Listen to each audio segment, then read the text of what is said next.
សំខាន់នេះគឺវាមានរឿងធំមួយហ្នឹងរឿងធំមួយទៀតដែលកំពុងតែគេពវៀងដានដែរគឺរឿងចំនួនរវាងអ្នកកាសែត MMO បាត់ផ្សារម្នាក់ហើយនឹងជាមួយនឹងខាងកងរាជអាវុធហត្ថពេញផ្ទៃប្រទេសអូអត់ផុតទេបងប្អូនអូអត់ផុតសោះវានាំទៅជារឿងថាឆេះកាលហ្មងគឺថាទៅមានក្រុមហ្នឹងគេគ្រប់គ្រងក្រុមពួក MMO បាតផ្សារហ្នឹងទៅគឺដោយសារតែស្អប់ខាង PM ហ្នឹងចឹងក្រុមខាង PM ហ្នឹងគេក៏មកគ្រប់គ្រងគ្នាគេនោះមកស្អប់ក្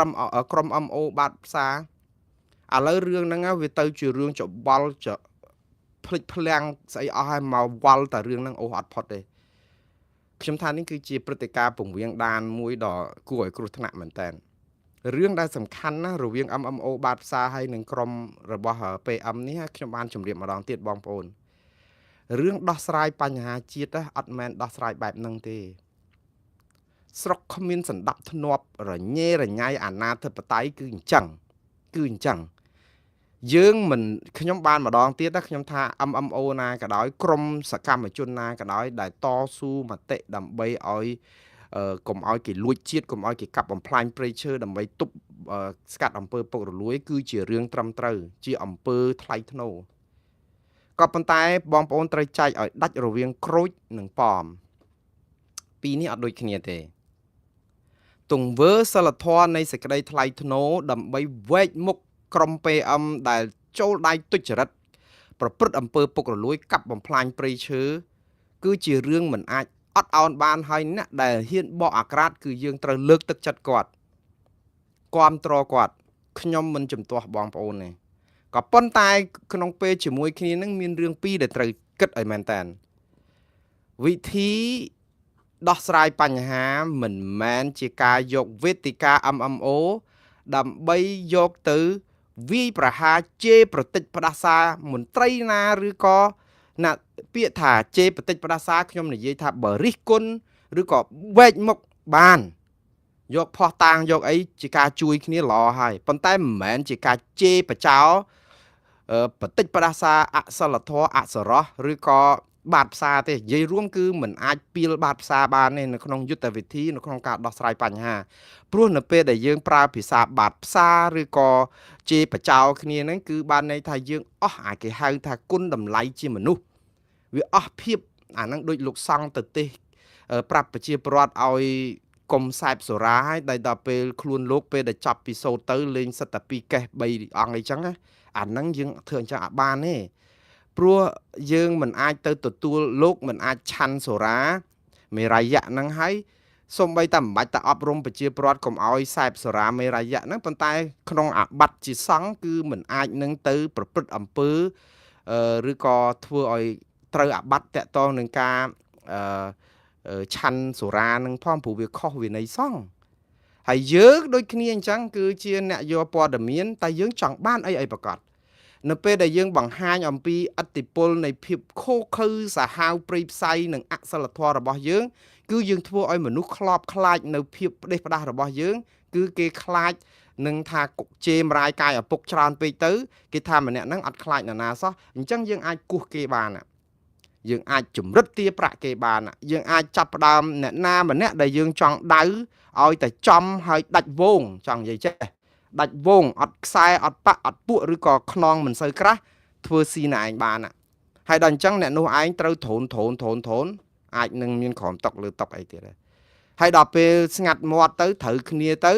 អាបត់ល្មើសនៅដដែលជាតិនៅតែបាត់បង់ហិតហោចហើយយើងនាំគ្នាកោតសរសើរថាអូយគាត់ប្រកែដោះស្រាយបញ្ហាជាតិអត់មានដោះស្រាយបែបហ្នឹងទេបញ្ហាជាតិអត់មានដោះស្រាយបែបហ្នឹងសោះបញ្ហាជាតិអំពើពុករលួយការកាប់បំផ្លាញព្រៃឈើគឺដោះស្រាយតាមប្រព័ន្ធនេះគឺបានន័យថាម៉េចមានតុលាការមានប្រព័ន្ធយុត្តិធម៌ត្រឹមត្រូវមានអង្គការសង្គមស៊ីវិលឯករាជ្យមានក្រមប្រជាពលរដ្ឋដែលហ៊ានស្រែកថាបានគ្រប់គ្នាមិនមែនតែពួក MMO ម្នាក់ពីរនាក់នឹងស្រែកបានស្រែកចិត្តអ្នកដតីទៀតចាប់គេដាក់គុកអស់ចុះឥឡូវមើលចលនាមេដាធម្មជាតិមើលយុវជនចលនាមេដាធម្មជាតិដែលទៅស្រែកជំទាវជេរបចោនណាបានម្ដងឯគ្នាធ្វើជាយុវជន ដោយសុចតែចិត្តអហិង្សាសន្តិវិធីតវ៉ាសពបែបយ៉ាងដើម្បីឲ្យអស់លោកនឹងឈប់បំផ្លាញធនធានធម្មជាតិចាប់គេដាក់គុកអស់ហើយហ្នឹងយើងមើលឥឡូវភួនកែវរស្មីលីចន្ទរាវុធឡុងគុន្ធាលៀងហ៊ីថនរដ្ឋានៅឯណាជាប់គុកប្រមាណឆ្នាំហើយគាត់ធ្វើអីគេគាត់ដែលបចោណែណាគាត់ដែលទៅស្រែកប្រាប់គាត់ស្រែកជាក្នុងន័យថាឲ្យស្ថាប័នដោះស្រាយបញ្ហាចាប់គាត់ដាក់គុកអត់ទាំងដោះស្រាយបញ្ហាគាត់ផងហ្នឹងតើឯណាទៅជាចេតនាសុចរិតនៅក្នុងការដោះស្រាយបញ្ហាពិតឥឡូវអ្វីដែលជាបញ្ហាឲ្យប្រកាសឥឡូវហ្នឹងបើសិនជា PM ប្រព្រឹត្តអំពើល្មើសក៏អត់ត្រូវអត់ឱនឲ្យស្ថាប័ន PM នឹងដែរហើយស្ថាប័ន PM ខ្មែរក៏អត់ត្រូវការដោះស្រាយបញ្ហារបៀបដូចទឹកបាក់ទំនប់ទៅស្រោចទៅលើក្រុមអ្នកកាសែត MMO បាតផ្សារម្នាក់យើងធ្វើដូច្នេះគឺអាប់អោនកិត្តិយសស្ថាប័នយើងខ្លាំងណាស់ព្រោះយើងមានខ្លួនហេតុអីបានជាយើងមានខ្លួនខ្ញុំនិយាយចឹងគ្រាន់តែបុគ្គលម្នាក់យើងចេញសារគ្រប់ស្ថាប័ន PM គ្រប់ក្រសួងមន្ទីរខេត្តដែលពាក់ព័ន្ធនឹង PM ចេញមុខទាំងអស់ចង់ប្រាប់ថា PM គេជួយគ្នាទប់អំពើអក្រិតហ្នឹងអញ្ចឹងប្រជាពលរដ្ឋនឹងស្អប់ស្ថាប័ន PM នឹងទៀតយើងអត់ត្រូវការចាំបាច់ដល់ប៉ុណ្ណឹងទេស្អីគេខាងក្រុម MMO ហ្នឹងពាក់ផ្កាយប្រមាណហើយក៏អស់ចាមច្បាប់អីដែលចាប់គាត់ដាក់គុកអត់បានចាំបាច់ទៅថ្កោលទោសចាំបាច់អីទៅធ្វើសម្បើមម្ដងទៀតបងប្អូនខ្ញុំអត់លើកទឹកចិត្តឲ្យធ្វើទុកបុកម្នេញចាប់គ្នាដាក់គុកទេប៉ុន្តែអស់លោកចាប់មនុស្សដាក់គុកអត់ដែលបានសុំសួរថ្កោលទោសនរណាមួយទេអត់ដែលចេញសារទៅថ្កោលទោសក្រុម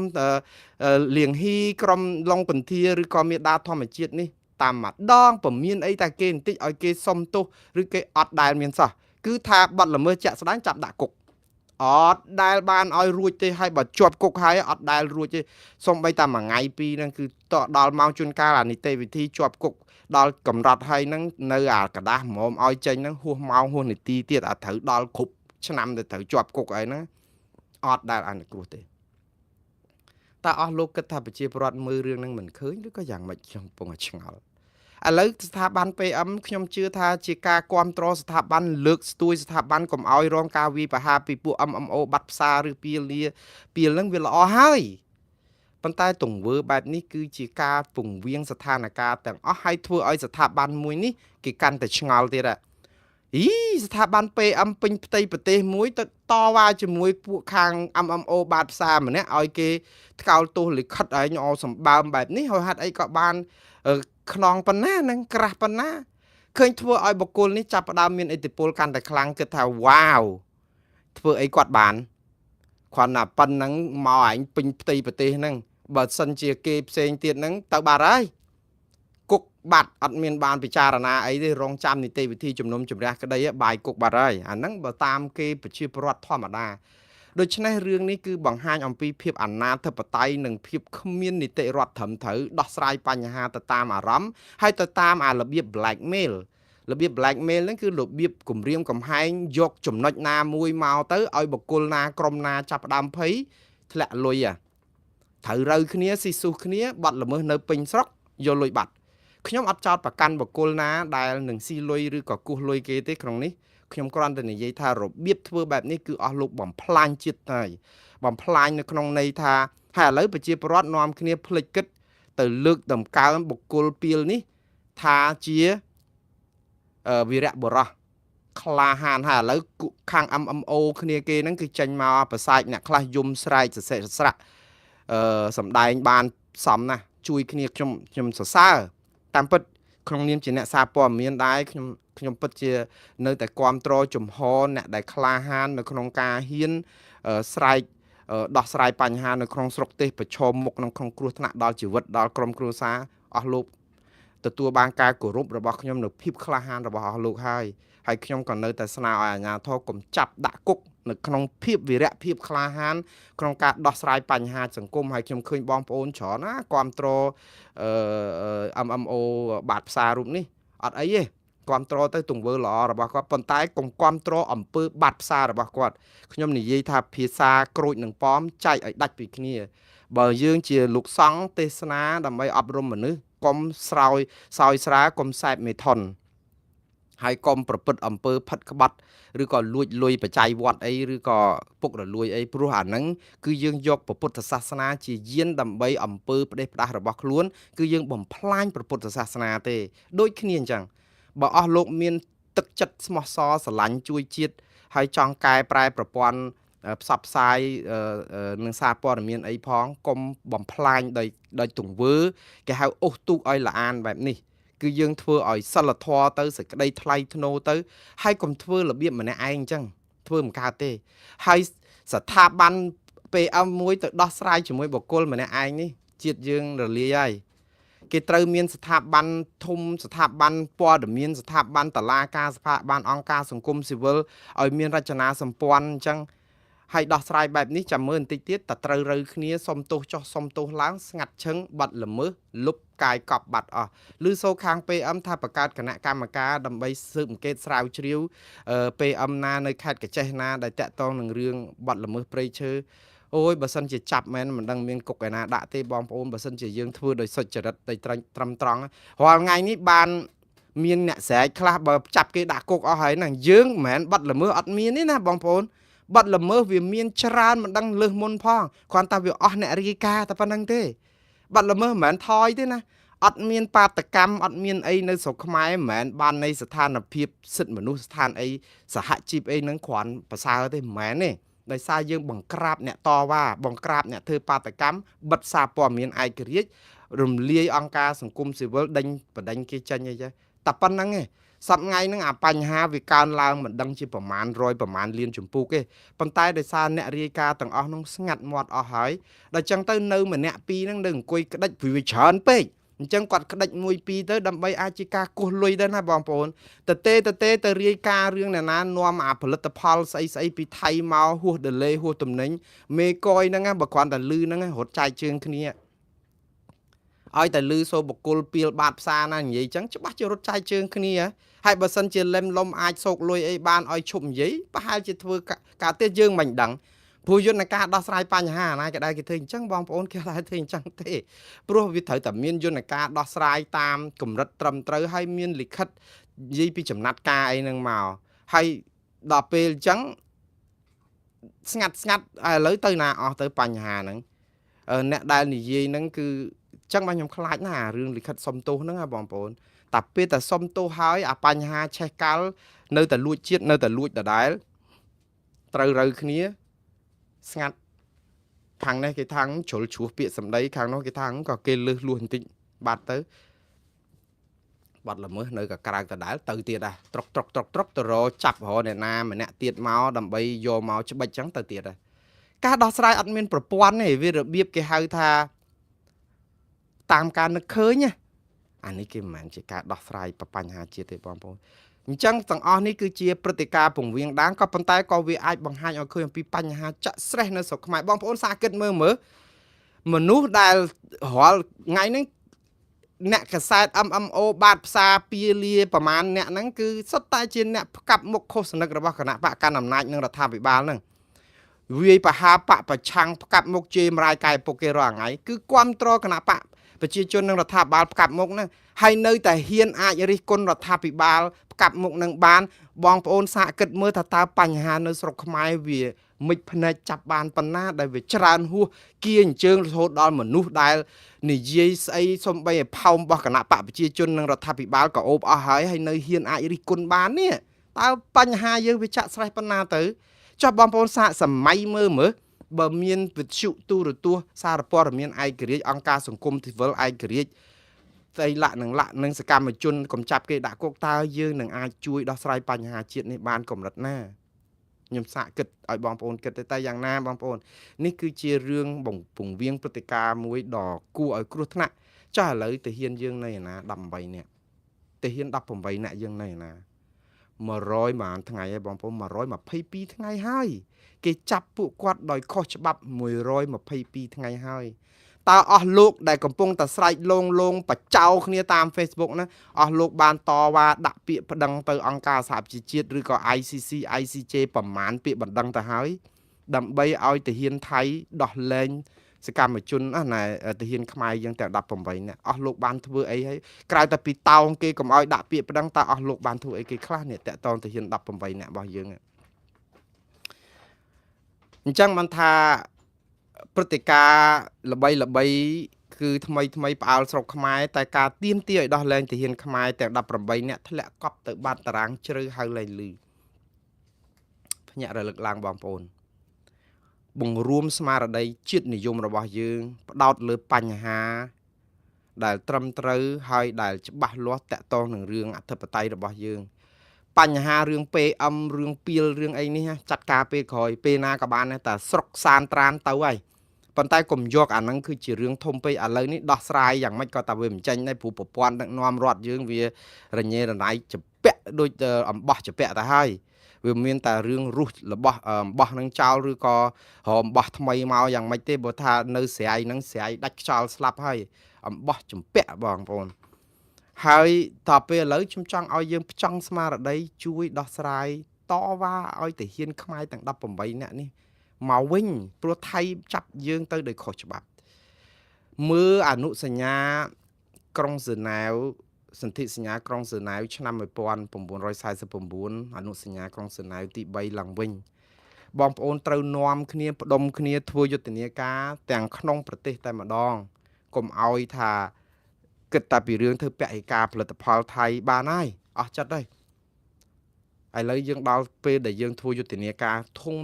មួយដើម្បីដាក់សម្ពាធឲ្យថៃដោះលែងទាហានខ្មែរទាំង18នាក់ហើយអ្វីជាភ័ស្តុតាងគឺ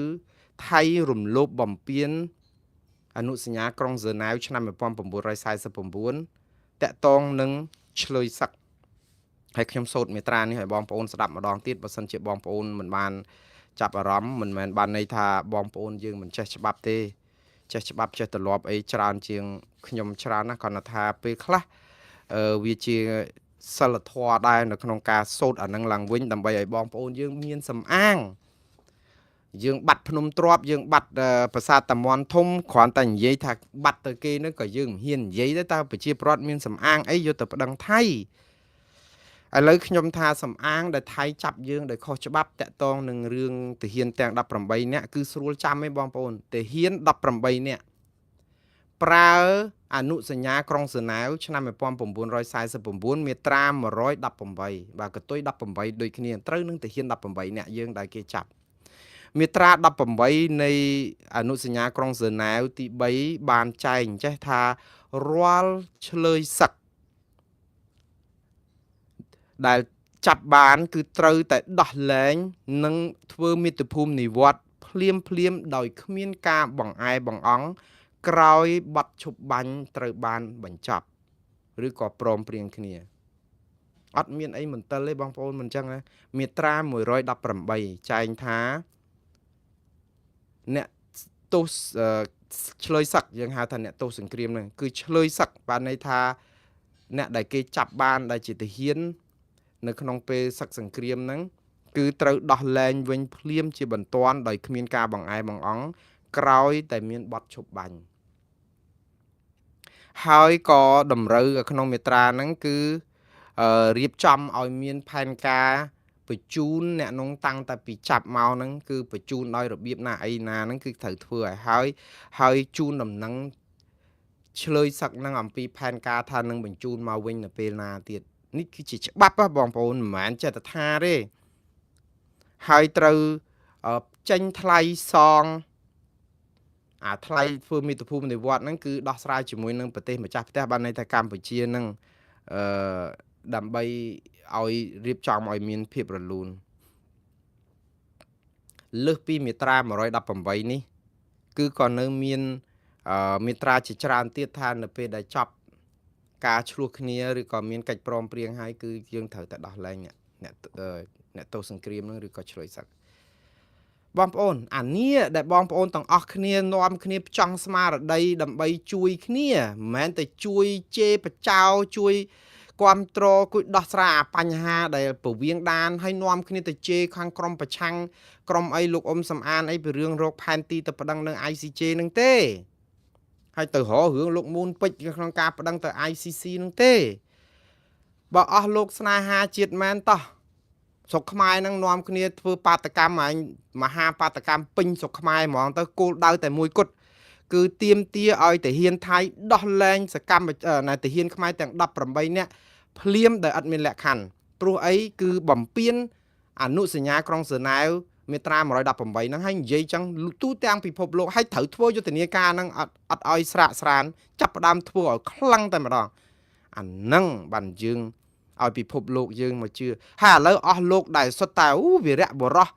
វីរៈស្អីគេដែលខំប្រឹងថាជួយផ្សព្វផ្សាយពីខ្មែរខ្លាំងសម្បើមមានទាំងបរទេសមានអីចោះឥឡូវហេតុអីក៏មិនធ្វើរឿងនេះរឿង118នាក់122ថ្ងៃហើយដែលគេចាប់ទៅអារឿងចាប់ទៅហ្នឹងមិនត្រឹមតែខុសច្បាប់ចាប់ទៅខុសអារឿងនីតិវិធីទៅទៀតមានបទឈប់បាញ់ឲ្យចាប់មនុស្សអាបទឈប់បាញ់ហ្នឹងគឺគេមានតាំងពីយប់ថ្ងៃទី28ខែកក្កដាម៉ោង12កណ្ដាលអាត្រៀតថ្ងៃ28កក្កដាឆ្លងចូលថ្ងៃទី29ប្រហែលម៉ោងក្រោយមកម៉ោង7 8ព្រឹកហ្នឹងមកចាប់គ្នាមានបទឈប់បាញ់ឲ្យមកចាប់គ្នានិយាយទៅគឺចាប់ហ្នឹងបើថាចាប់ឲ្យត្រូវចោះថាពងបាញ់គ្នាចោះក៏ត្រូវតែដោះលែងដែរព្រោះមានបទឈប់បាញ់3លើកអីហ្នឹងនោះត្រូវដោះលែងតាំងពីបទឈប់បាញ់លើកទី1ថ្ងៃទីប្រហែលបងប្អូន28កក្កដានឹងមានបទឈប់បាញ់ហ្នឹងត្រូវដោះលែងគេមិនត្រឹមដោះលែងអាថ្ងៃបទឈប់បាញ់ហ្នឹងបាច់ចាប់តែម្ដងថាឥឡូវអូខេចាប់ក៏ចាប់ចោះថ្ងៃទី7ខែសីហាមានបទឈប់បាញ់លើកទី2ហេតុអីក៏អត់ដោះលែងទៀតហៅថាឥឡូវមិនដោះលែងថ្ងៃទីលើកទី2ហ្នឹងថ្ងៃ26ខែតុលាមានកិច្ច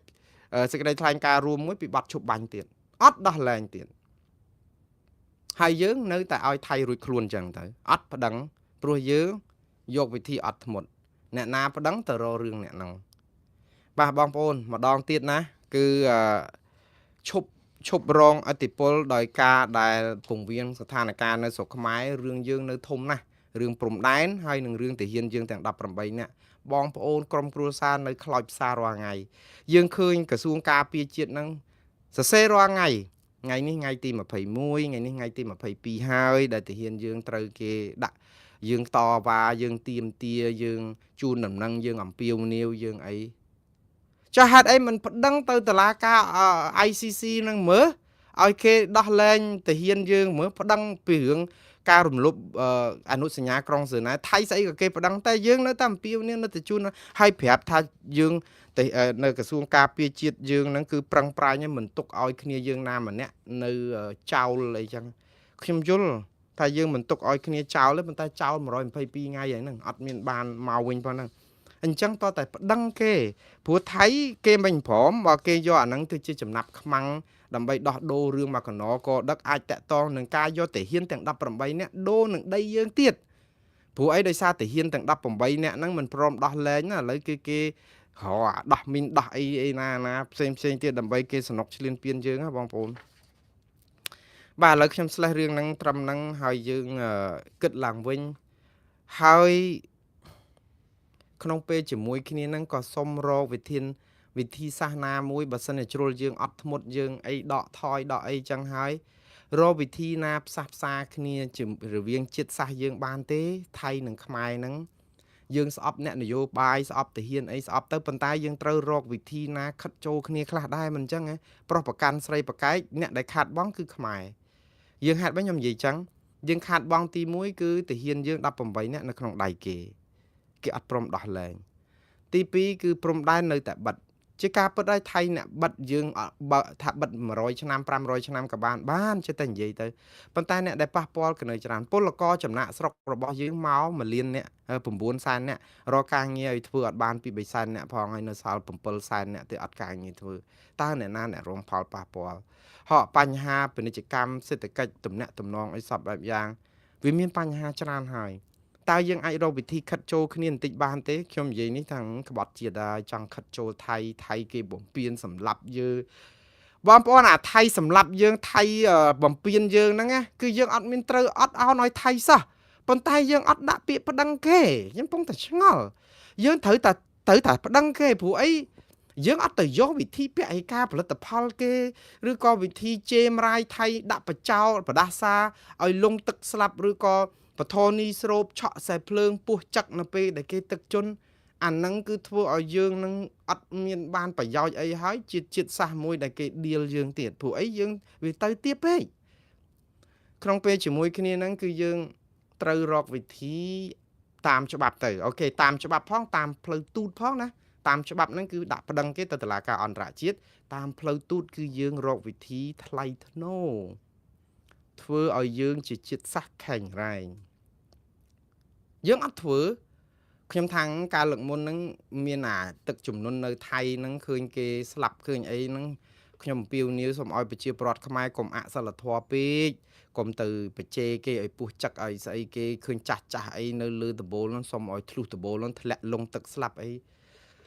អូយចុះហេតុអីខ្មែរយើងអីក៏ជ្រុលនិយមបែបនេះបងប្អូនស្អប់ថៃនោះស្អប់មែនតើខ្ញុំថាស្អប់យោធាថៃស្អប់អ្នកនយោបាយថៃត្រូវហើយតែត្រូវលើកទឹកចិត្តឲ្យរដ្ឋាភិបាលប្តឹងទៅគេទៅប៉ុន្តែកុំយកឱកាសហ្នឹងរដ្ឋាភិបាលអត់ព្រមជេរអត់ព្រមស្ដីថាព្រមដាក់ពាក្យប្តឹងទៅនាំគ្នាជេរជនរងគ្រោះថៃដោយសារទឹកជំនន់ឯណានោះវិញបចោឲ្យខូចអាសតិអារម្មណ៍របស់ខ្មែរសិលធម៌យើងអស់ហើយដល់ពេលអញ្ចឹងមានបានផលអីបងប្អូនស្អប់គ្នាទៅវិញទៅមកអញ្ចឹងទៅយើងនៅ comment Facebook ហ្នឹងជេរថៃជេរយើងគេកំពុងមានគ្រោះយើងទៅជេរគេបច្ចេគេឲ្យស្លាប់គេក៏តបមកយើងមានអីយើងឆ្លោះគ្នាឲ្យគេគុំយើងទៀតហើយខ្ញុំថាយើងគុំថៃគុំទៅប៉ុន្តែប្តឹងគេបងប្អូនកុំធ្វើបែបហ្នឹងខ្ញុំបានលើកទឹកចិត្តថាសូម្បីតាវិធីដែលជួយបានមានជាជំនួយជាមនុស្សធម៌តិចតួចអីវាគ្រាន់តែជាឧបកិច្ចជានិមិត្តរូបទៅដើម្បីកុំឲ្យយើងស្អប់គ្នាជាប្រជាជនខ្ញុំនិយាយចេះអត់មានតែធ្វើអីកើតទេគឺយើងកំពុងតែជាតិនិយមជ្រុលយ៉ាងជ្រាលជ្រៅអត់មានណាហ៊ាននិយាយសរសើររឿងថៃឯនេះសូម្បីតែអ្នកណាអាណិតរឿងថៃហ្នឹងគេជេរយើងស្រោចគេថាខ្មែរគេទម្លាក់គ្រាប់ស្លាប់មកកណោអត់ព្រមមកឈឺចាប់ទៅបារម្ភរឿងថៃទឹកជន់បន់ឲ្យតែស្លាប់បងប្អូនមិនមែនអញ្ចឹងទេបងប្អូនពេលប្រជាពលរដ្ឋយើងស្លាប់ក៏ឃើញតែគាត់នាំគ្នាខ្មែរយើងហ្នឹងក៏នៅតែអាសូរនៅតែនិយាយដែរតែប៉ុន្តែមិនមើលដល់ពេលគេនិយាយពាក្យមនុស្សធម៌មនុស្សជាតិ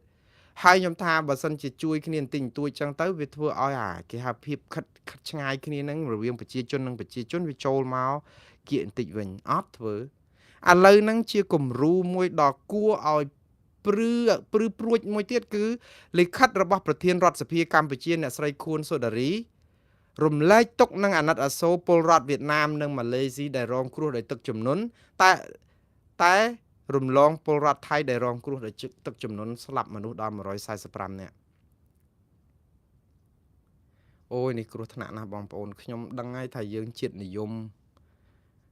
សំបីអ្នកស្រីខួនសូដារីដែលជាប្រធានព្រឹទ្ធសភាកម្ពុជាណាបងប្អូនតំណាងឲ្យសមាជិកព្រឹទ្ធសភា125នាក់ជាអ្នកច្បាប់ជាអ្នកសិលធម៌ជាអ្នកគុណធម៌ជាអ្នកស្គាល់តម្លៃមនុស្សជាតិដែរពេលដែលថៃទឹកជន់ស្លាប់មនុស្ស145នាក់របួសរាប់ភ្លេចគាត់សរសេរលិខិតទៅឲ្យវៀតណាមដែលរងគ្រោះដោយទឹកជំនន់គាត់សរសេរលិខិតទៅប្រទេសម៉ាឡេស៊ីហើយគាត់ប្រើពាក្យថាសូមសម្ដែងសមានចិត្តរំលែកទុកនឹងអាសូរប្រជាពលរដ្ឋនៃប្រទេសវៀតណាមនិងប្រទេសម៉ាឡេស៊ីចុះប្រទេសថៃបើសិនជាគាត់តំណាងឲ្យព្រឹទ្ធសភាសមាជិករដ្ឋសភាកម្ពុជាគឺរដ្ឋសភាកម្ពុជាតំណាងឲ្យប្រជាពលរដ្ឋខ្មែរប្រមាណលានអ្នកដែលបោះឆ្នោតឲ្យតំណាងរាស្ត្រទាំងអស់នោះដែរមិនអញ្ចឹងហ៎ចុះហេតុអីក៏លិខិតមួយសន្លឹកគ្រាន់តែសម្ដែងការសមានចិត្តរបស់សភាខ្មែរទៅសភាថៃហើយកុំគិតពីរឿងថាថៃឈ្លានពានយើងថៃសម្លាប់យើងអាហ្នឹងយើងថ្កោលទោសគេអស់ហើយយើងថ្កោលទោសតាហើយអត់មានទៅសរសេរលិខិតមួយម៉ាត់ហ្នឹងបានន័យថាម៉េចទៅយើងថ្កោលទោសគេពីមុនយើងចោលឥឡូវគេឲ្យម៉េចប្រេងកាឡាបន្តិចស្អំមកទៅជាល្អនឹងគេមិនមែនទេខ្ញុំនិយាយអំពីសិលធម៌ការទូតសេចក្តីថ្លៃថ្នូរក្នុងនាមជាមនុស្សនឹងការដែលចង់ឲ្យទំនាក់ទំនងនៃប្រទេសទាំងពីរវាល្អអឿនឡើងវិញពេលដែលចំនួនមានហើយក៏មានទៅប៉ុន្តែនៅក្នុងនាមជាមនុស្សធម៌យើងកុំនិយាយពីរឿងនយោបាយនេះកុំចាយអាភាពខិតចិត្តចូលគ្នានេះហើយជាគ្រោះថ្នាក់ណាស់ព្រោះហេតុអីគ្រាន់តែសិលឹកលិខិតគ្រាន់តែរំលែកទុកទៅបានហើយយើងច្បាស់ជានិយាយថាអើយរំលែកទុកស្អី តែហ៊ានខ្មែរស្លាប់ប្រមាណអ្នកដែលថៃមករំលែកទុកទេបាញ់កំតិចប្រជាពលរដ្ឋខ្មែរស្លាប់ដែលថៃរំលែកទុកទេអាហ្នឹងតែហ៊ានថៃតែបងប្អូនអារឿងតែហ៊ានថៃរឿងអ្នកនយោបាយថៃហ្នឹងអាហ្នឹងប៉ុន្តែឥឡូវយើងនេះយើងតាក់ទងនឹងគ្រោះទឹកជំនន់នេះតើប្រជាពលរដ្ឋយាយចាស់ដែលលងទឹកស្លាប់ហ្នឹងគ្រួសារក្មេងៗដែលអត់ចេះហែលទឹកទូចហ្នឹងតើគាត់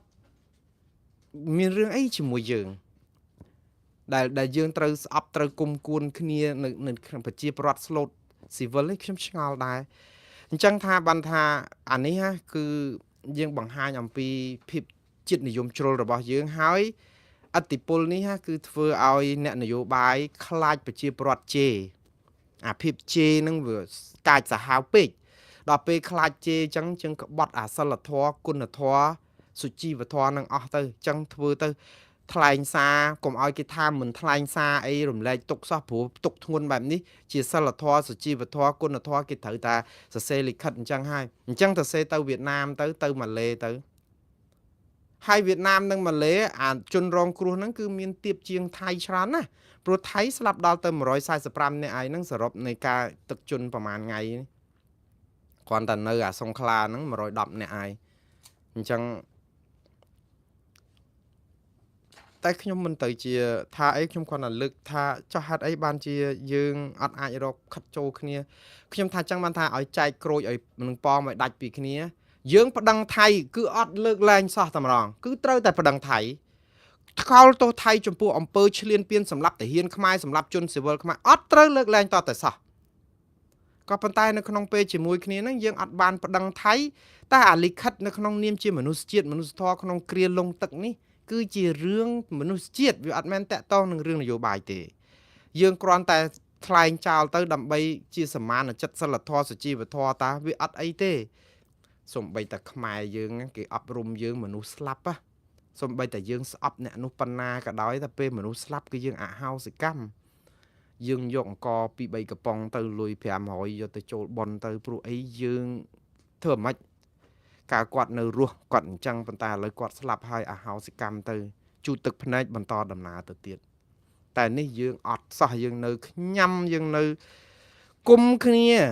ហើយដល់ពេលអញ្ចឹងតើវាយ៉ាងម៉េចទៅវិញបងប្អូនខ្ញុំបារ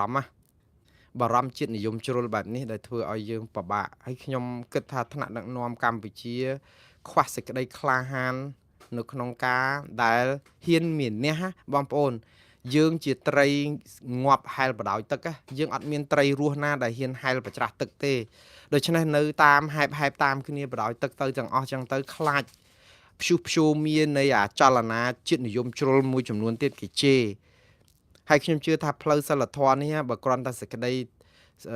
រំលែកទុកអីមួយម៉ាត់ពីរយើងមិនមែនបានន័យថាយើងទៅគ្រប់គ្រងថៃឈ្លានពានយើងទេតែជាសិលធម៌សុជីវធម៌មនុស្សជាតិតែគាត់ធ្វើអត់បានគាត់ខ្ញុំសូមសរសើរតែគាត់ធ្វើបានទៅប្រទេសថៃនិងម៉ាឡេគាត់មានសិលធម៌សុជីវធម៌គុណធម៌ក្នុងការជួយឈឺឆ្អាលប្រទេសទាំងអស់នោះដែរប៉ុន្តែប្រទេសទាំងអស់នោះក៏រងគ្រោះថៃក៏រងគ្រោះបើតថាថៃមានបញ្ហាជាមួយយើងអាចនឹងបិទបាំងថាហេជ្រុលគេនេះហើយកុំបាច់រំលងផ្ទះនឹងមួយទៅព្រោះអត់សូវចូលចិត្តខ្ញុំរំលឹករឿងមួយទៀតបងប្អូនរឿងកំ pl ដដែលហើយជាលើកទី2លោកយាយម្នាក់ដែលបើកឡានតាមផ្លូវអស់សាំងហើយការ៉ាសាំងនៅប្រហែលជា1គីឡូដីនៅខាងមុខហ្នឹងមានការ៉ាសាំង2 1គីឡូដីមានមួយប៉ុន្តែ5គីឡូទៀតបានមានមួយទៀតហើយទៅមានមន្ត្រីប៉ូលីសកំពុងជិះម៉ូតូប៉ត្រុយតាមផ្លូវចឹងទៅក៏យាយបក់ដៃឲ្យឈប់ព្រោះឃើញប៉ូលីសជិះម៉ូតូឲ្យឈប់ជួយរុញឡានគាត់ផងទៅការ៉ាសាំងនៅមុខនេះអញ្ចឹងក៏រុញទៅចិត្តតែរុញទៅចែកគ្នាគាត់អ្នកកាច់ចកោតប៉ូលីសរុញពីក្រោយបែកញើសខ្ចាយនៅពេលទៅដល់ការ៉ាសាំងហ្នឹងលោកយាយអត់បានកាច់ចកោតឡានដើម្បីចូលទៅចាក់សាំងទេគាត់បើកដាក់ចកោតត្រង់ហួសទៅទៀតហើយចឹងប៉ូលីសទាំងពីរនាក់ហ្នឹងក៏សួរថាលោកយាយក្រែងថាឡានអស់សាំងឥឡូវដល់ការ៉ាសាំងហេតុអីក៏អត់ព្រមចូលលោកយាយនោះគាត់ថាអត់ចូលចិត្តអត្តកាយការ៉ាសាំងហ្នឹងផងអត់សូវចូលចិត្តនិយាយទៅស្អប់ហ្មងនេះគាត់ថាឲ្យជួយរុញទៅដល់អា5គីឡូដីនៅមុខទៀតព្រោះចូលចិត្តតកែការ៉ាសាំងហ្នឹងគេល្អគេឃើញរឿងកំ pl ទេបងប្អូនរឿងហ្នឹង ចុះបើឡានអស់សាំងគ្រាន់តែកាច់ចូលសិនទៅឆ្លោះគ្នាមួយតកែក្រាស់សាំងទុកមកដុំសិនទៅព្រោះសំខាន់គឺយើងឲ្យប៉ូលីសគេរុញបែកញើសជោគ1គីឡូដីមកហេតុអីក៏មិនកាច់ចកោតចាក់សាំងសិនទៅចាក់1លីត្រក៏បានដែរឲ្យបើកដល់អាក្រាស់សាំង5គីឡូដីហ្នឹងទៅខ្លួនឯងទៅហេតុអីបានយកប៉ូលីសមកឲ្យរុញឡានយើងហើយយើងស្អប់ម្ចាស់ក្រាស់សាំងសោះឲ្យឡានអស់សាំងអត់ព្រមចាក់សាំងនេះរឿងហ្នឹងគឺអញ្ចឹងណាបងប្អូនយើងកុំខ្វល់ពីរឿងយើងឆ្លោះគ្នាអីយើងឆ្លោះហើយប៉ុន្តែរឿងពេលនេះគឺជារឿងមនុស្សធម៌អញ្ចឹងឲ្យមានគុណធម៌មនុស្សធម៌ហ្នឹងយើងបំភ្លេចអារឿងនឹងសិនទៅឲ្យដោះស្រាយប្រដឹងគេទៀតវាអញ្ចឹងណាបងប្អូនប៉ុន្តែខ្ញុំនិយាយអញ្ចឹងថាយើងនឹងចេះច្រើនជាងគេខ្ញុំមិនចេះអីច្រើនជាងអស់លោកទេខ្ញុំគ្រាន់តែនិយាយពីសិលធម៌គុណធម៌សាមញ្ញក្នុងនាមជារាជអ្នកស្រែម្នាក់ហ្នឹងបាទខ្ញុំបងប្អូនទឹកស្រកអ្នកដែលបាត់បង់ជីវិតក៏គ្រោះចំនួនទឹកថៃហ្នឹងកើនឡើងដល់145អ្នកស្រកទឹកឥឡូវទឹកនៅតំបន់ថៃហ្នឹងគេចាប់ផ្ដើមស្រកហើយឃើញកកឡានម៉ូតូស៊ីក្លូស្អីហ្នឹងគឺនៅអណ្ដែតដែលនេះនឹងជាប់ផុកជាប់អីហ្នឹងហើយស្ដារទៅត្រូវការពេលរាប់ខែតម្រាំស្ដារបានព្រោះទឹកនេះជ្រៅណាស់លិចដល់ណានៃលើកផុតមកសន្ទូងជ្រៅបាទកន្លែងខ្លះឥឡូវទឹកស្រកមែនតែកន្លែងខ្លះក៏នៅគ្រោះថ្នាក់នៅឡើយទេបាទហើយខ្ញុំក៏ក្នុងនាមជាប្រជាជាតិក្នុងពិភពលោកថាមិនមែនជាខ្មែរចោះកុំឲ្យខ្ញុំថាខ្ញុំជាខ្មែរឈឺឆ្អាលរឿងថៃហ្នឹងគេឌីលយើងតែយើងក្បត់ជាតិទេខ្ញុំជាប្រជាពលរដ្ឋនៅក្នុងពិភពលោកម្នាក់ខ្ញុំអបអរសាទរនៅពេលថាធូរចិត្តដែរដែលទឹកស្រកនៅថៃទេធ្វើឲ្យប្រជាពលរដ្ឋដែលរងគ្រោះគ្នាចាប់ផ្ដើមមិនភ័យពេកជាពិសេសក្មេងៗចាស់ជរាអ្នកដែលឈឺថ្កាត់នៅក្នុងមន្ទីរពេទ្យអីហ្នឹងលែងភ័យដូចមុនទៅអាចវិលទៅរត់ទំនុំបានកសាងជីវភាពឡើងវិញអីអញ្ចឹងទៅបាទឥឡូវព័ត៌មានពីចុងក្រោយគេតាក់ទងនឹងរឿងដែលគួរឲ្យសោកសង្រេងមួយទៀតគឺរឿងលោកកឹមសុខាសំណុំរឿងលោកកឹមសុខាទៅប្តឹងទៅសាលាធរជាង8ឆ្នាំហើយបងប្អូនអត់ព្រមជំនុំជម្រះក្តីទៅថ្ងៃនេះសាលាធរបានប្រកាសថាព្រមបើកសវនាការរឿងក្តីលោកកឹមសុខាដែលចោទគាត់ថាខុបខិតគ្នាជាមួយអាមេរិកផ្ដួលរំលំរដ្ឋាភិបាលកម្ពុជាឥឡូវគាត់មានកាលបរិច្ឆេទត្រឹមត្រូវហើយសាលាធរបើតាមគេហទំព័ររបស់មេធាវីលោកកឹមសុខាគឺលោកផែងហេងបានបង្ហោះដោយការជន់ជាប់ចោតឲ្យចូលសវនាការនេះគឺរបស់លោកអឹមសុផានហើយប្រាប់ថានៅថ្ងៃទី18ខែធ្នូបាទនៅ3សប្តាហ៍ខាងមុខនេះវេលាម៉ោង8កន្លះព្រឹកគឺគេនឹងរៀបចំបើកសវនាការករណីសំណុំរឿងលោកកឹមសុខាដែលប្តឹងឧទ្ធរណ៍តាក់ទងនឹងការផ្ដន់ទាទោសគាត់ចោទគាត់ថាខុបខិតជាមួយអាមេរិកចង់ផ្ដួលរំលំរដ្ឋាភិបាលកម្ពុជាបាទនេះគឺដោយសារតែលិខិតតវ៉ារបស់មេធាវីនឹងរាប់ភ្លេចហើយបងប្អូនគាត់តវ៉ារហូតហើយលិខិតតវ៉ារបស់មេធាវីលោកកឹមសុខាដែលចុះហត្ថលេខាដោយលោកអាងឧត្តមនិងលោកផែងហេងចុះថ្ងៃទី10វិច្ឆិកាកាលពី20ថ្ងៃមុនបាទស្នើសុំឲ្យបើកនីតិវិធីសវនាការនឹងទៅពជាពេលជាង8ឆ្នាំខ្ញុំចាំសម្ដីរបស់លោកក្រសួងយុតិធធលោករដ្ឋមន្ត្រីក្រសួងយុតិធធលោកកើតរិទ្ធគាត់ប្រើឃ្លាមួយដែលជាឃ្លាភាសាអង់គ្លេសទេអង់គ្លេសប្រែថាអង់គ្លេសសរសេរថា justice delayed justice denied បានន័យថាម៉េចបានន័យថានៅពេលដែលយុតិធធវារងការពន្យាពេលយូរគឺបានន័យថាការមិនមានយុតិធធទេហើយលោកដកស្រង់សម្ដីនឹងចង់ប្រាប់ដាស់តឿនសតិអារម្មណ៍មន្ត្រីតុលាការទាំងអស់ថារឿងក្តីអីក៏ដោយត្រូវពន្លឿននីតិវិធីព្រោះអីតែពជាទៅវាគ្មានយុត្តិធម៌ទេរឿងក្តីនឹងវាយូរពេកចាឥឡូវរឿងនេះវាមិនវិញ8ឆ្នាំជាងហើយឬមួយក៏លោកនិយាយតែតាក់ទងនឹងករណីដែលគណៈបកប្រជាជនឬក៏ជនរងគ្រោះទូទៅដែលមិនមែនជាសកម្មជនបកប្រឆាំងទេសកម្មជនបកប្រឆាំងចង់ពជាពេលមួយជីវិតក៏បានដែរឲ្យតែបានជាប់គុកយូរឬក៏យ៉ាងម៉េចព្រោះអីជាង8ឆ្នាំអីហ្នឹងហើយទៅរកយុត្តិធម៌ឯណាឲ្យលោកកម្មសកាហ្នឹងនៅពេលដែលនីតិវិធីគ្រាន់តែជំនុំជម្រះបណ្ដឹងសារទុកជាង8ឆ្នាំហើយហ្នឹង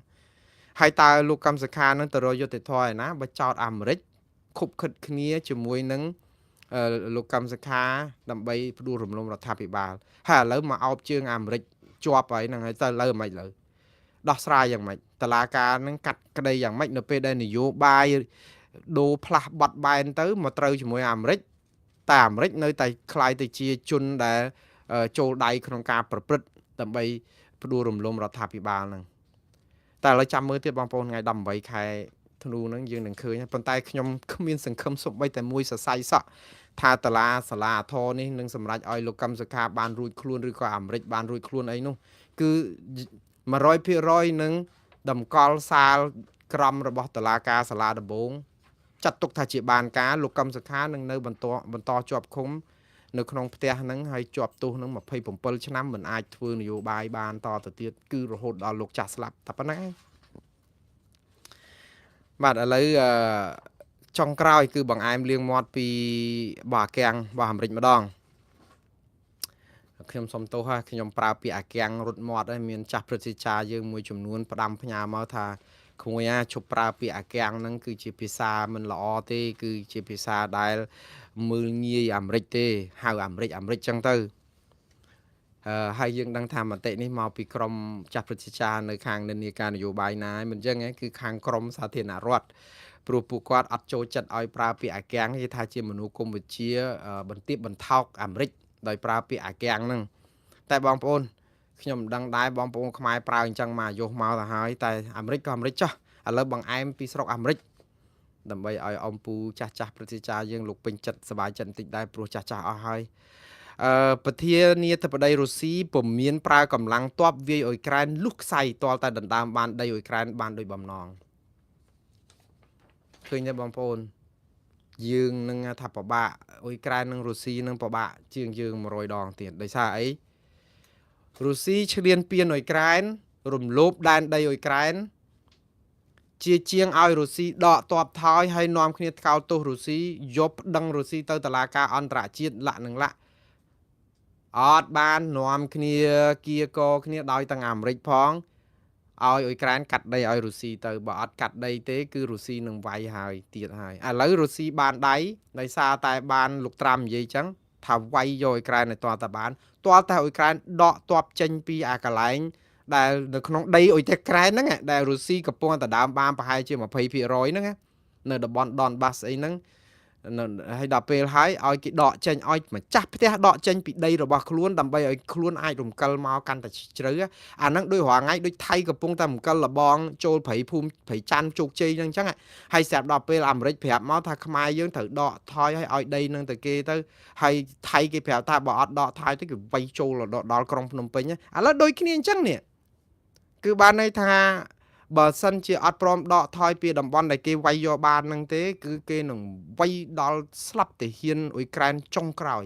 អញ្ចឹងអានេះលោកវ្លាឌីមៀពូទីននឹងនិយាយថ្ងៃហ្នឹងនៅក្នុងសន្និសីទសារព័ត៌មានគាត់និយាយអញ្ចឹងគឺគាត់នឹងវាយឲ្យដល់ទាហានអ៊ុយក្រែនចុងក្រោយបានន័យថាវាយតោះស្លាប់ទាហានអ៊ុយក្រែនទាំងអស់ដើម្បីយកបានទាំងអាតំបន់ហ្នឹងមិនស្រួលយកទាំងប្រទេសអ៊ុយក្រែនទាំងអស់ទៀតនេះបើសិនជាអ៊ុយក្រែនអត់ព្រមដកទ័ពចេញពី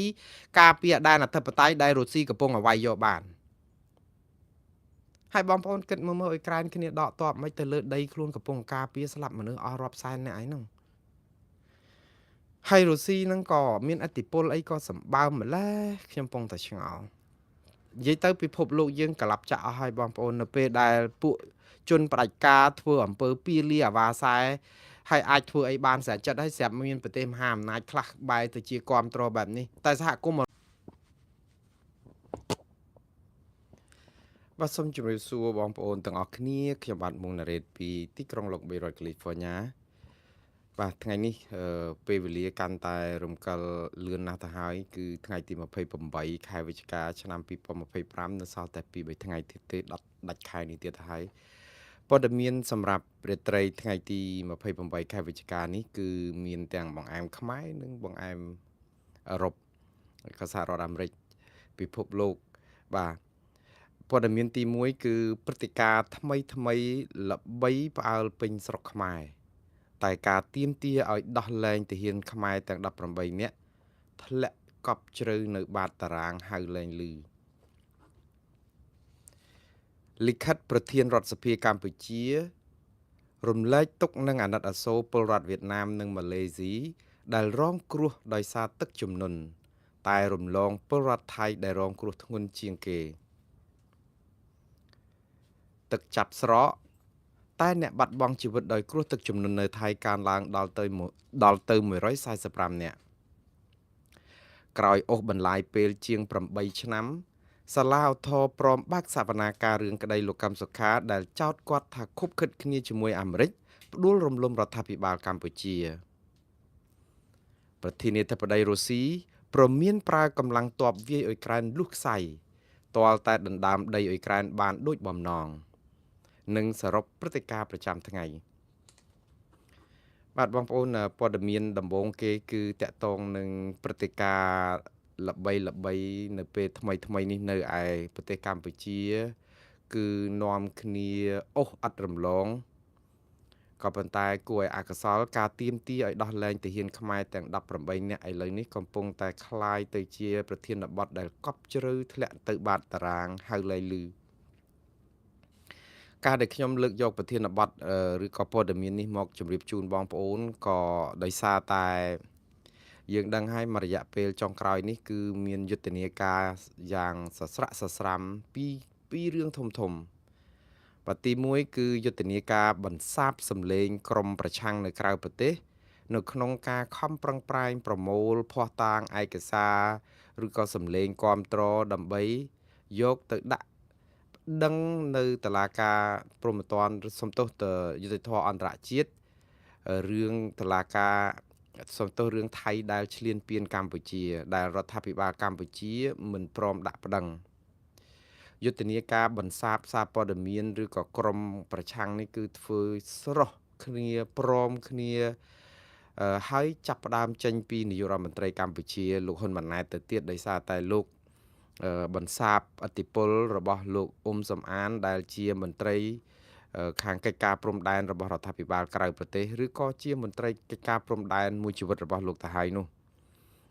សាររបស់លោកហ៊ុនម៉ាណែតនឹងភ្ជាប់ជាមួយនឹងអ្វីដែលលោកអ៊ុំសំអានដកស្រង់ប្រសាសន៍លោកអ៊ីឈៀនអតីតអភិបាលខេត្តបៃលិនដែល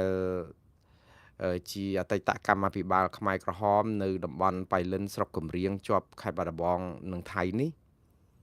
ហើយលោកអ៊ុំសំអានស្រង់ប្រសាសន៍របស់លោកអ៊ីឈៀនពីរឿងថាលោកធ្លាប់និយាយថាថៃពិតជាបានឈ្លានពានទន្ទ្រានចូលដីខ្មែរជ្រៅមកក្នុងដែនអធិបតេយ្យរបស់កម្ពុជាក៏ប៉ុន្តែក្រោយមកពេលដែលលោកអ៊ុំសំអានយកប្រសាសន៍នោះយកមកដកស្រង់ហើយក៏ត្រូវបានលោកអ៊ីឈៀនមកតបវិញដោយចោទប្រកាន់លោកអ៊ុំសំអានថាប្រឌិតព័ត៌មានដែលមានចេតនាចង់ឲ្យមានការភ័ន្តច្រឡំមិនជឿទុកចិត្តលើរដ្ឋាភិបាលក្នុងការការពារដែនអធិបតេយ្យអីចឹងទៅបើទោះបីជាលោកអ៊ុំសំអានសំទោសបើទោះបីជាលោកហ៊ុនម៉ាណែតមិនបានយកអត្ថបទតាក់ទងនឹងសំណេររបស់លោកអ៊ុំសំអានដែលនិយាយដកស្រង់ប្រសាសន៍របស់អតីតឧត្តមសេនីយ៍ឬក៏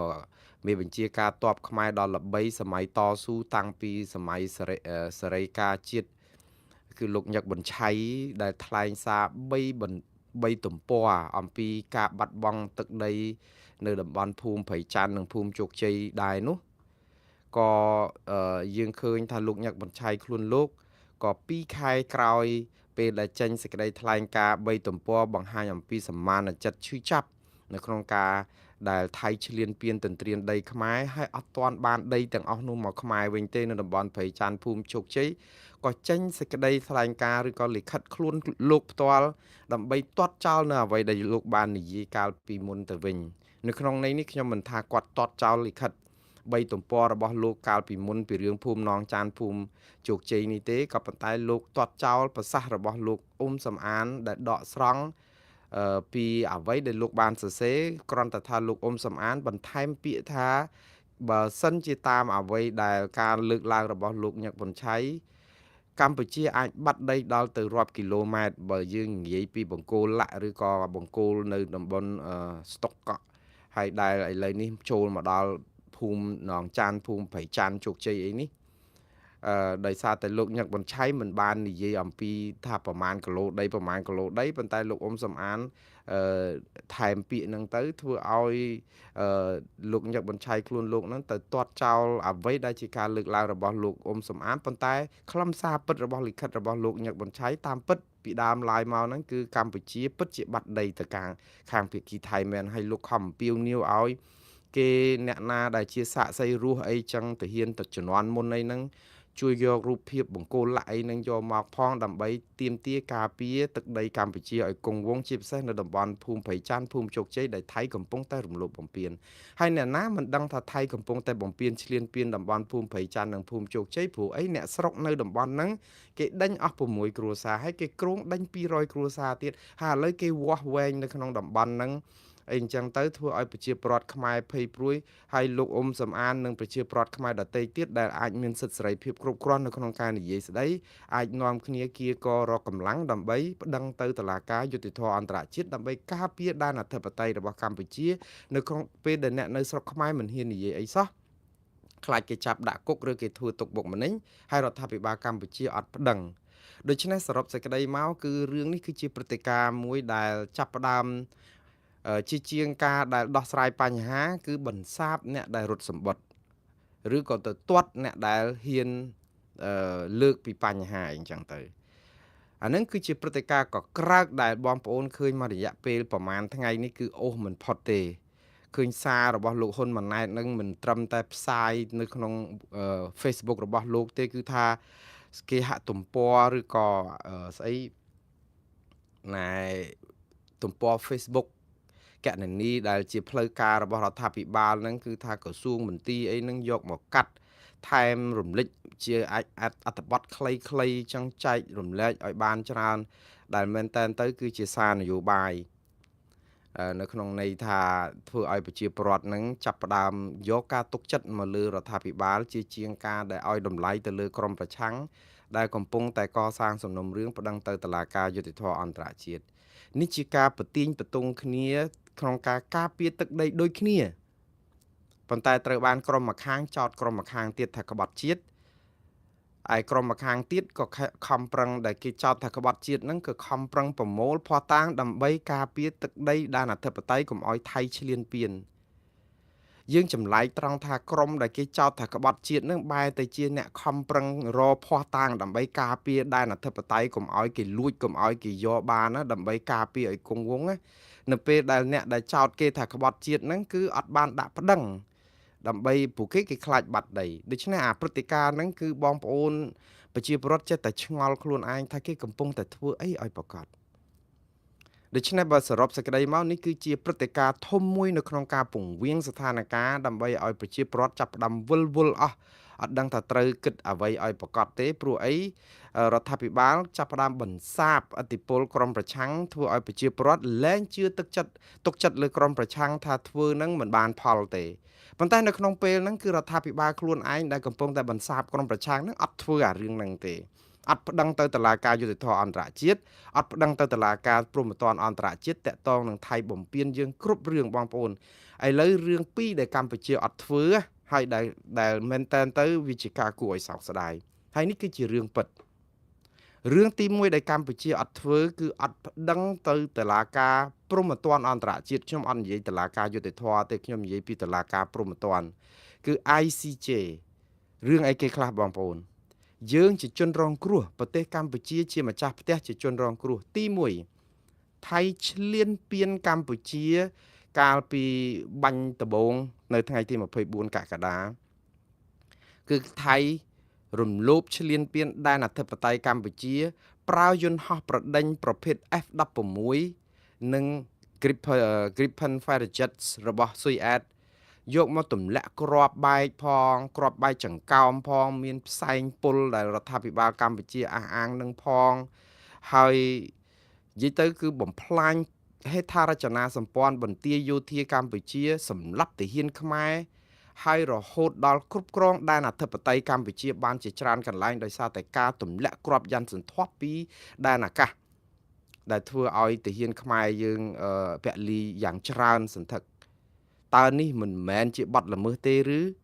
បទល្មើសទី1គឺថៃឈ្លានពានដែនអធិបតេយ្យកម្ពុជាអត់មានការប្រកែកអីបានទាំងអស់ព្រោះប្រើយន្តហោះប្រដេញ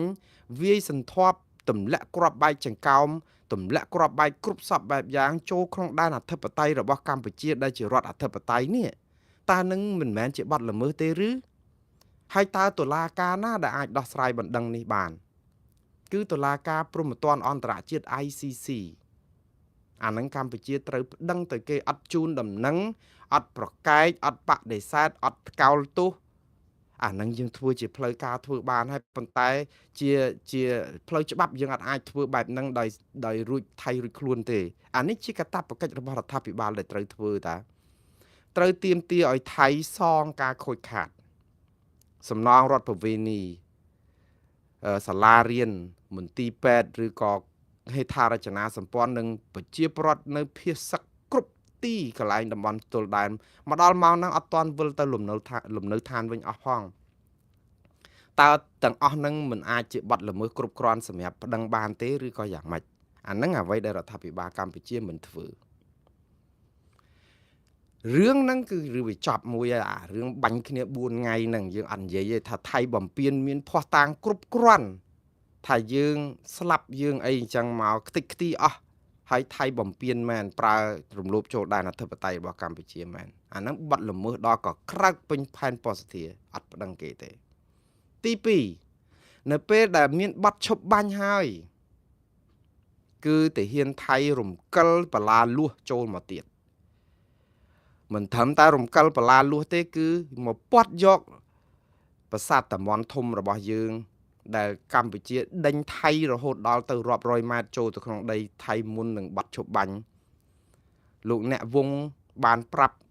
អ្នកសារព័ត៌មានហើយនឹងក្រុមមន្ត្រីសង្កេតការណ៍អាស៊ានថាពេលដែលបាញ់ហើយនឹងមានបាត់ឈប់បាញ់គេចូលមកទន្ទ្រានគេមកកាន់កាប់គេមកគ្រប់គ្រងគេមកជីកលេនដ្ឋាននៅតំបន់ប្រាសាទតាមាន់ធំអីតែយើងនេះជាការបំពេញមួយដងទៀតក្រោយពេលបាត់ឈប់បាញ់តើប៉ុណ្ណឹងមិនគ្រប់គ្រាន់ទេនៅក្នុងការដែលប្តឹងថៃបានទៅតុលាការម្ដងនេះមិនមែនព្រហ្មទណ្ឌអន្តរជាតិទេគឺតុលាការយុត្តិធម៌អន្តរជាតិម្ដងព្រោះអីវាជារឿងព្រំប្រទល់អាមួយនោះមិញហ្នឹងសូម្បីតែប្តឹងទៅតុលាការយុត្តិធម៌អន្តរជាតិក៏បានដែរដោយសារតែវាតាក់ទងនឹងរឿងចំនួនរវាងប្រទេសទាំងពីរប៉ុន្តែវាមានអក្រិតកម្មដែលកើតឡើងដោយការសម្លាប់ប្រជាពលរដ្ឋទាំងទាហានទាំងស៊ីវិលគឺជាអក្រិតកម្មព្រហ្មទណ្ឌបែបនេះគឺតុលាការព្រហ្មទណ្ឌអន្តរជាតិគេមានយុត្តិធម៌នៅក្នុងការជំនុំជម្រះយើងអត់ប្តឹងយើងថ្កោលទោសយើងជូនដំណឹងយើងអំពាវនាវយើងអីសពបែបយ៉ាងឥឡូវថាអាហ្នឹងមិនប្តឹងក៏ហីចោះថៃគេប្រកាសថាគេបានគ្រប់គ្រងដែនដីខ្មែរ10កន្លែងតាំងពីតំបន់ច្រកអានសេះភ្នំទ្របប្រាសាទតាមាន់ធំតាមាន់តូចប្រាសាទអីផ្សេងអត់តែប្រាសាទតាកបីទេដែលគេថាវាយមិនបានដោយសារតែមានមីននៅពេលដែលគេបំពេញឈ្លានពានដីយើងអានឹងជារឿងមធ្យមឯងបងប្អូនងុំនឹងរឿងគេប្រាប់ទៀតថាគេបានគ្រប់គ្រងតំបន់ទាំងអស់នោះបានហើយនេះហើយគេពិតជាឈរជើងនៅនឹងមែនអាភ័ស្តុតាងមានមធ្យមឯងវាងុំរឿងគេប្រាប់ថាគេពិតជាបាន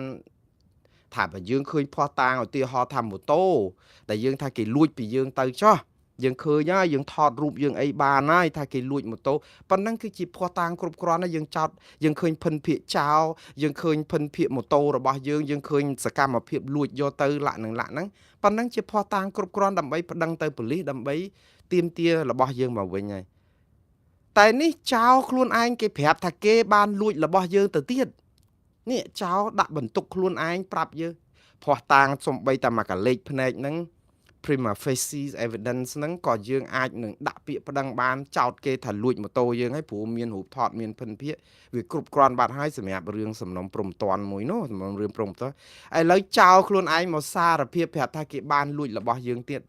ហើយទៅយើងអត់ប្តឹងទៀតតើយើងត្រូវធ្វើអីទៀតអាហ្នឹងខ្ញុំនិយាយអំពីរឿងតំបន់ទាំង10កន្លែង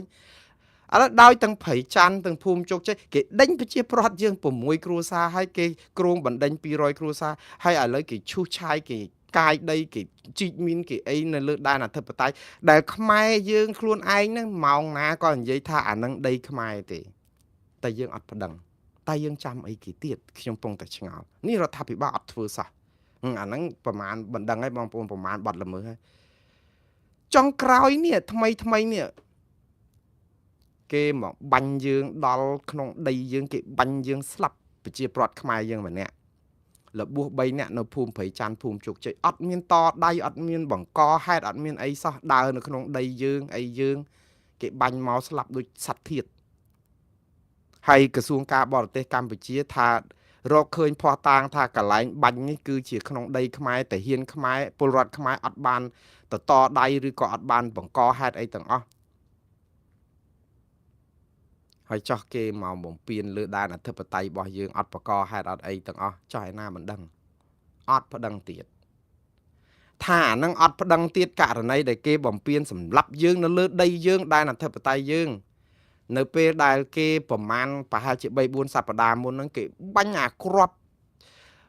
ស្អីគេជွာគ្រាប់ស្អីផងគ្រាប់បែកផ្សែងផងលបួសទាំងប្រសង់លបួសទាំងតាហ៊ានលបួសទាំងប្រជាប្រដ្ឋ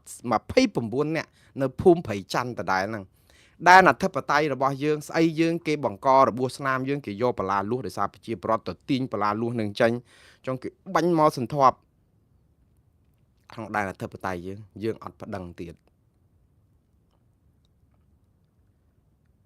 ឥឡូវសេចក្តីថ្លែងការណ៍របស់ក្រសួងការបរទេសបានបញ្ជាក់ទៀតថាគេទឹមរកឃើញអាកន្លែងមីនផ្ទុះថ្ងៃ12ខែវិច្ឆិកាឆ្នាំ2025ដាច់ជើងទាហានថៃទី7ដែលរបួសប្រមាណអ្នកនៅអាតំបន់ភ្នំទ្របហ្នឹងថាមីនហ្នឹងគឺជាមីនចាស់ទៀតនៅក្នុងចកាមីនចាស់មិនមែនថាមីនចាស់នៅក្នុងចកាមីនចាស់ទឹកដីដែនអធិបតេយ្យរបស់កម្ពុជាឥឡូវថៃគេកំពុងតែចោទថាយើងចូលទៅដាក់មីននៅក្នុងដីគេធ្វើឲ្យដាច់ជើងគេរហូតដល់ព្យួរសេចក្តីថ្លែងការណ៍រួមទៅទៀតតែយើងច្បាស់ខ្លួនយើងថាហ្នឹងដែនអធិបតេយ្យរបស់ខ្មែរថៃទន្ទ្រានចូលមកចូលចំការមីនចាស់ឥឡូវបើថៃចូលមកទន្ទ្រានក្នុងចំការមីនចាស់ជន់មីនដាច់ជើងដោយខ្លួនឯងអត់ប្តឹងគេទៀតទុកឲ្យគេប្តឹងយើងហើយទុកឲ្យគេលុបចោលសេចក្តីថ្លែងការណ៍រួមតកតងនឹងបាត់ឈប់បាញ់ដោយសារគេបំពេញសោះអានេះដល់ពេលគេលួចម៉ូតូយើងបានទៅហើយដល់ពេលយើងអត់ប្តឹងគេវាទៅជាអាអ្នកលួចម៉ូតូហ្នឹងវាមកប្តឹងម្ចាស់ទ្រព្យនេះវិញថាជាអ្នកលួចរបស់គេទៅវិញអាយើងរបស់ទ្រព្យរបស់យើងដែលច្បាស់ខ្លួនឯងហ្នឹងវាទៅជាคล้ายទៅជាជនរងគ្រោះនៃអំពើប្រព្រឹត្តរបស់ចោលคล้ายជាជនរងគ្រោះជាម្ចាស់ទ្រព្យคล้ายទៅជាជនល្មើសនេះរឿងហ្នឹងកំពុងកើតឡើងអញ្ចឹងណាបងប្អូនហើយអត់ប្តឹងទៀតសេចក្តីថ្លែងការណ៍មានសពបែបយ៉ាងអត់ប្តឹងទាំងអស់ក្រសួងមហាផ្ទៃកាលពីថ្ងៃទី13ខែវិច្ឆិកាគ្រាន់តែពេលបាញ់ខ្មែរស្លាប់ម្នាក់ភ្លាមគឺនឹងពិចារណាគ្រាន់តែឮភាសានឹងពិចារណាដាក់ប្តឹងទៅប៉ូលីសថៃបងប្អូនប្រជាពលរដ្ឋចាប់ផ្ដើមនាំគ្នាបោចសក់ទៀតហើយអូទៅទៀតហើយមិនដឹងជាស្អីទៀតទេគ្រាន់តែដាក់ប្តឹងមិនទាំងនេះផងឥឡូវពិចារណាទៀតហើយទៅជូនដំណឹងទៀតដឹងឥឡូវពីថ្ងៃទី13មកដល់ថ្ងៃទី20ប្រហែលហើយ28 15ថ្ងៃរកឃើញភ័ស្តុតាងហើយមិនដឹងនៅណាអត់សោះអត់ប្តឹងទៀតអានេះទៅទៀតអាឃើញទៅចឹងរឿងហ្នឹងដល់តែពេលមហោរឿងក្រុមគេដែលខំប្រឹងប្តឹងវិញឧទាហរណ៍ដូចជាលោកមូនពេជ្រ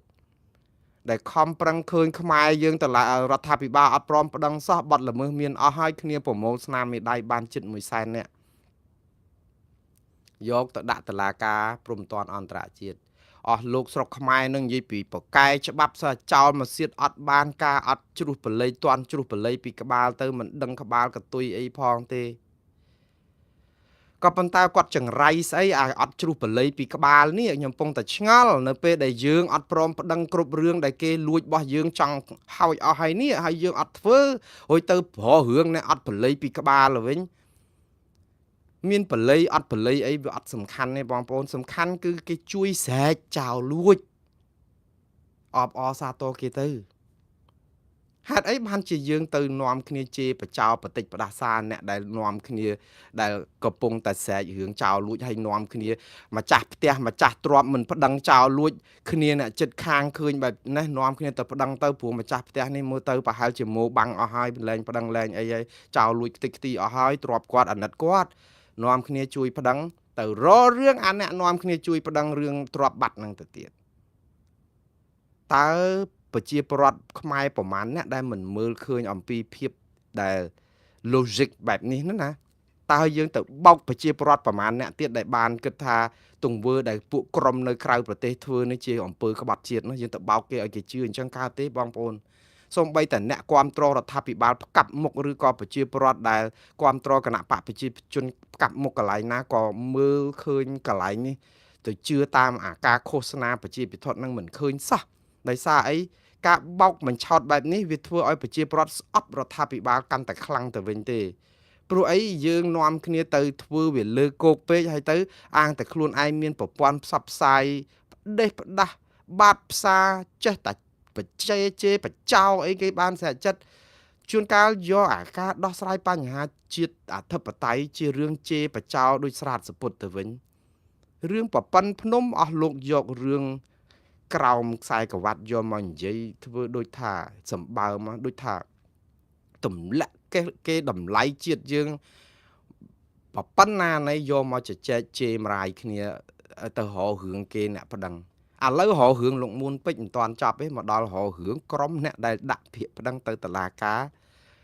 ព្រហ្មទណ្ឌនាយកធម៌អន្តរជាតិរឿងផែនទីនេះទៀតអ្នកខ្លះនឹងទៅកកោកកាយថាលោកអ៊ុំសំអាននឹងរាប់ឆ្នាំហើយមកនិយាយរឿងព្រំដែនទឹមទៅយកផែនទីពីបណ្ណាល័យសភាអាមេរិកលោកអ៊ុំសំអានអត់ចាំបាច់ទៅយកផែនទីនៅបណ្ណាល័យសភាអាមេរិកលោកអ៊ុំសំអានអត់ចាំបាច់ទៅយកផែនទីនៅអង្គការសហប្រជាជាតិលោកអ៊ុំសំអានអត់បាច់ទៅយកផែនទីខ្មែរនៅឯណាទេផែនទីខ្មែរវាមានច្រើនសន្ធឹកកដឹកហើយនៅណាក៏មានដែរនិយាយអំពីຂະຫນាត1លើ200,000ប៉ុន្តែបញ្ហាសំខាន់បំផុតមិនមែនលើលោកអ៊ុំសំអានទៅយកផែនទីនឹងថ្ងៃនឹងឲ្យថាគាត់ទៅមើលផែនទីនឹងឯងមិនមែនអញ្ចឹងទេគឺដោយសារជាសារប្រាប់ផងថាផែនទីយើងនឹងគឺវាមានងាយអញ្ចឹងភ័ស្តុតាងយើងវាមានអញ្ចឹងអត់មានប្របាក់ទៅយកមកទេហេតុអីបានរដ្ឋាភិបាលប្របាក់ម៉េះមិនព្រមប្តឹងគេវានៅចាំអីទៀតសារគាត់តែចង់ប្រាប់ពួកគាត់អញ្ចឹងតែមិនមែនទៅប្រាប់ថាពួកគាត់ទៅយកមកហ្នឹងអត់ដេះអត់ចេះអានផែនទីផងហ្នឹងអ្នកខ្លះគេថាងាប់ទៅយកផែនទីនៅលើអញ្ចាំងផ្ទះតាមុកយកទៅដាក់ប្តឹងទៅ ICJ បងប្អូនស្អីក៏ដោយផែនទីលើអញ្ចាំងផ្ទះតាមុកផែនទីនៅលើនៅបណ្ណាគារនៅបណ្ណាល័យឬក៏ស្អីកន្លែងសភាអាមេរិកឬក៏នៅអង្គការសហប្រជាជាតិនៅបូរីញូវយ៉កឬក៏នៅប្រទេសបារាំងផែនទីស្អីក៏ដោយសំខាន់គឺជាភស្តុតាងថែមដើម្បីអីអានឹងដូចបងប្អូនព្រមទៅជួយប្តឹងឲ្យម្ចាស់ផ្ទះដែលអត់ព្រមម្ចាស់ទ្រព្យដែលអត់ព្រមប្តឹងរឿងគេលួចម៉ូតូអញ្ចឹងសាកសីដែលជាអ្នកចិត្តខាងហ្នឹងចេះតែទៅយកមកអ្នកខ្លះកំពុងថតរូបអីឃើញស្នេហាអី selfie ចុះឡើងប៉ុន្តែវាជាប់រូបវីដេអូឃើញអ្នកនោះអូសម៉ូតូចេញពីផ្ទះហ្នឹងអញ្ចឹងអាហ្នឹងយកទៅដាក់ទៅជួយគ្នាទៅអ្នកខ្លះលឺលហែកលហៀងថាអូចៅគេនិយាយគ្នាពីរឿងហ្នឹងថាមានផែនការចង់លួចម៉ូតូហ្នឹងយូរហើយអាហ្នឹងក៏ជាភ័ស្តុតាងយកទៅដាក់ទៅហើយអ្នកខ្លះគេលឺខ្សឹបខ្សៀវគ្នាថាក្រុមគ្រួសារហ្នឹងជាចៅយូរហើយអញ្ចឹងអាហ្នឹងក៏យកជាភ័ស្តុតាងដាក់បន្ទុកដើម្បីឲ្យដឹងចរិតចៅហ្នឹងវាចង់ទៅលួចអញ្ចឹងទៅអាហ្នឹងជួយគ្នាអញ្ចឹងថាបងប្អូនមានរឿងអីចាប់ផ្ដើមយើងនាំគ្នាទៅអារូប selfie ហ្នឹងឃើញចៅហ្នឹង AI ទេកុំយកមកអីចុះយកមកវាចង្រៃអីបើសិនជាគេ AI អីក៏ដោយហ្នឹងប៉ុន្តែវាជួយដាក់បន្ទុកដើម្បីបានម៉ូតូយើងមកវិញនេះដែលយើងក្រែងចង់បានរបស់មកវិញហីហើយចុះបើយើងជារបស់ទ្របនោះនៅទាត់ចោលរបស់គេទាំងអស់អញ្ចឹងតើវាមានប្រយោជន៍អីនេះខ្ញុំពងតែអត់ឆ្ងល់អត់យល់តែយើងចង់ស្វាគមន៍គេទៅគេធ្វើអីធ្វើទៅហើយជួយគ្នាទៅហើយអស់លោកប្រឹងធ្វើទៀតទៅកសាងសំណុំរឿងអីខ្លួនលោកទៀតទៅកុំតែអាឡាយតែរវល់យកដុំថ្មចោលឆ្កែខ្ញុំមិនចាត់ទុកក្រុមប្រឆាំងជាឆ្កែជាឆ្មាអីទេបងប្អូនក៏ប៉ុន្តែទ្រឹស្ដីមួយគឺថាអស់លោកកំពុងតែរវល់រើសដុំថ្មចោលឆ្កែដែរហើយដោយសារអីគឺមករំខានមករៅឆានមកពង្វៀងដាននិយាយទៅគឺមិនមែនជាចេតនាស្រឡាញ់ជាតិពិតទេគឺប្រវែងដានដើម្បីឲ្យប្រជាពលរដ្ឋគិតថាក្រុមនេះអត់បានការក្រុមលោកមួនពេជ្រក៏អត់បានការសិតចោលមិនសិតទាំងអស់ធ្វើហ្នឹងគឺដើម្បីចំណេញនយោបាយចំណេញអីទេ ខ្ញុំថាចំណេញអីចំណេញទៅឲ្យតែធ្វើម៉េចជួយនាំគ្នាប្រាប់ថាថៃបំពេញដែនដីអធិបតេយ្យរបស់យើងហើយប្តឹងគេហើយកុំខ្លាចថៃអន់ចិត្តអស់លោកធ្វើនេះដូចជាខ្លាចថៃអន់ចិត្តទៅវិញនេះតាមពិតមើលបើតាមចិត្តមែនតើគឺដូចជាពាក់ឯកាយកមីយកអីគេជន់ខ្ទេចខ្ទីអស់ហើយសិតខ្លះដាក់ប្រដាសាសិនអ្នកណាគ្រប់ត្រផលិតផលថៃសិនអ្នកសុំទៀនសិននិយាយទៅរឿងអីក៏ដោយឲ្យតែប៉ះពាល់ថៃនឹងគឺយើងនឹងគឺថាស្អប់ដល់ឆ្អឹងអស់ហើយតាមពិតទៅបើយើងមើលយុទ្ធនាការតែដល់ឥឡូវដូចជាស្អំចិត្តថៃវិញណាដូចខ្លាចថៃខឹងអាមិនម្ដងដល់ប្តឹងគេព្រោះមកទាញខាងគណៈបកប្រឆាំងឬក៏ខាងក្រមដូចលោកមូនពេជ្រដល់ឲ្យប្តឹងថៃដូចរឿងមិនឥឡូវនៅខាងណាឲ្យប្រកាសនេះនៅខាងថៃឬក៏នៅខាងខ្មែរបើនៅខាងខ្មែរអត់ត្រូវការមកទប់ពួកគាត់ទេបើនៅខាងថៃខ្លាចបានថៃមិនបានដីយើងព្រោះអីតែប្តឹងទៅវាអាចអញ្ញាយថៃគេអត់អាចលេបដីយើងបានទេអញ្ចឹងរួចទៅវាឲ្យទំនាក់ទំនងរបស់យើងនឹងល្អកកអីយ៉ាងម៉េចឬក៏ចង់ស្អំចិត្តថៃអីយ៉ាងម៉េចវាអត់យល់បងប្អូនដល់ធ្វើអញ្ចឹងទៅវាដូចជានៅខាងណាឲ្យច្បាស់បើនៅខាងខ្មែរឲ្យប្រកាសនៅខាងខ្មែរហើយបើនៅខាងខ្មែរធ្វើអត់គ្រប់ត្រយើងនៅខាងថៃហើយខ្ញុំមិនចង់ឲ្យបងប្អូននៅខាងណាទេសំខាន់គឺនៅខាងអង្គើយុតិធម៌និងសច្ចធម៌និងអង្គើត្រឹមត្រូវទៅខាងណាក៏នៅទៅអត់អីទេតែឲ្យសច្ចធម៌ខ្ញុំមិនឲ្យយើងស្អប់ជាតិសាសន៍ពូជសាសន៍ទេអង្គើស្អប់ជាតិសាសន៍ពូជសាសន៍គ្នាដោយសារតែអ្នកនយោបាយស្មោកគ្រោកនេះគឺវាបំផ្លាញ